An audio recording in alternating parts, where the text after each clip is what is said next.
I never planned to fall in love. It happened quietly. So quietly that at first, I didn't even recognize it for what it was.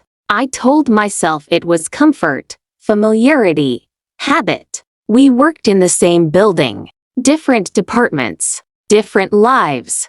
If you love your mother, please subscribe my channel and like the video. We passed each other in the hallway every morning. Sometimes we nodded. Sometimes we smiled. That was it. No sparks. No dramatic moments. Just something small that kept returning. Over time, those small moments became something I started to look forward to. I noticed the way you walked, not rushed, not slow, like you were always exactly where you needed to be. I noticed the way you laughed, how it started quietly and then escaped before you could stop it. I noticed things before I admitted them to myself. That's how it began. At first, we talked only when we had to. Work things. Short questions. Then one day, the elevator stopped between floors. We stood there awkwardly, the silence stretching. You said something simple. I don't even remember what,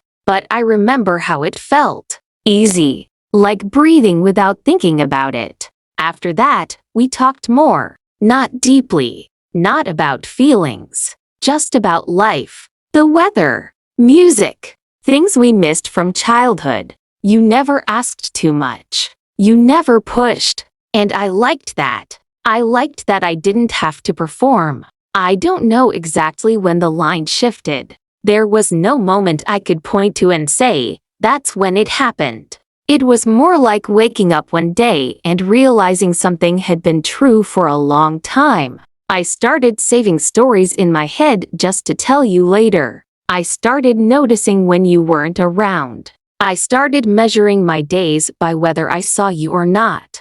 And that scared me, because I had promised myself long ago that I wouldn't do this again. I had been hurt before. Not loudly, not dramatically, just slowly, by loving someone who never quite chose me, by waiting for words that never came, by telling myself that silence meant patience, when really it meant neglect. I told myself I had learned my lesson, so when my feelings for you grew heavier, I did what I had always done best. I hid them. I became careful. I laughed, but not too much. I listened, but I didn't lean in. I never let my eyes stay on you for too long. I told myself I was protecting our connection, that if I said nothing, nothing could be ruined. That silence was safer than truth. I convinced myself that caring quietly was a kind of maturity. I didn't realize I was rehearsing regret.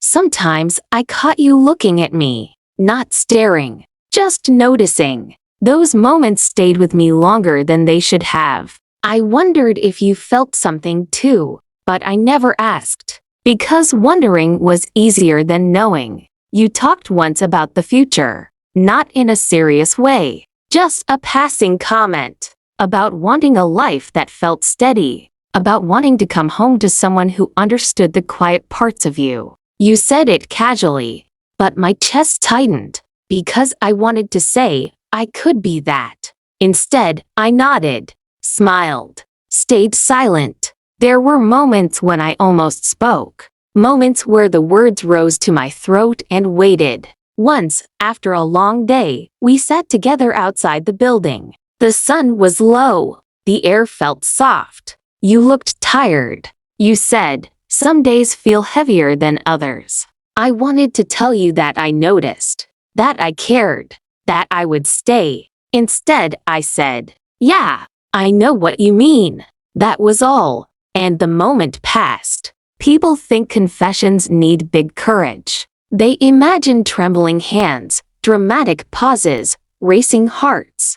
But sometimes what stops us is much quieter. Fear of making things awkward. Fear of being misinterpreted. Fear of changing something that feels almost safe. I was afraid that if I spoke, I would lose you completely. I didn't realize I was already losing something. Then one day, you told me you were seeing someone. You said it gently, like you didn't want to hurt me. And that was the moment I understood. You had felt something too. Enough to be careful, enough to be kind, but not enough to wait forever. I smiled. I congratulated you. I said I was happy for you. And none of that was a lie. But it wasn't the whole truth either. Because underneath all of that, something folded inward. Something I never let unfold. After that, things changed. Not sharply, just slightly. We talked less. You still smiled. I still smiled. But there was a space between us now. A space where something unsaid lived.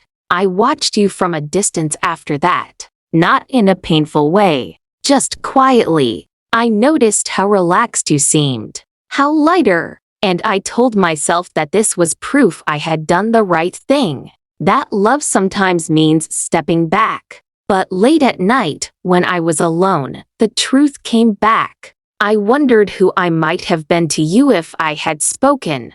I imagined it sometimes. Not a dramatic scene. Just a simple moment. Me saying, I don't know if this changes anything, but I care about you. You listening. You answering honestly. Even rejection felt kinder in imagination than silence did in reality. Time passed. Life moved on.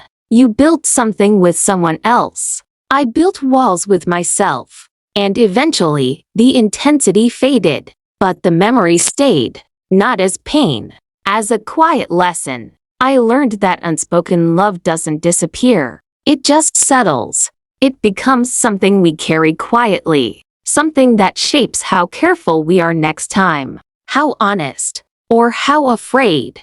If I could speak to my past self, I wouldn't tell them to be fearless. Fear is human. But I would tell them this. Silence is also a choice. And every choice has a cost. I don't regret loving you. I don't regret caring. I regret underestimating my own voice. I regret believing that staying quiet was the same as being kind. Now, when I feel something, I pause. I listen. And then, I speak gently, honestly. Because I've learned that love unspoken doesn't protect hearts. It only leaves questions behind. And if you are listening to this, holding feelings you haven't named yet, words you haven't shared, I hope you find the courage to speak. Even softly. Even imperfectly. Because some confessions don't need to change the future. They just need to be heard. If you like the video, please subscribe to my channel and hit the like button.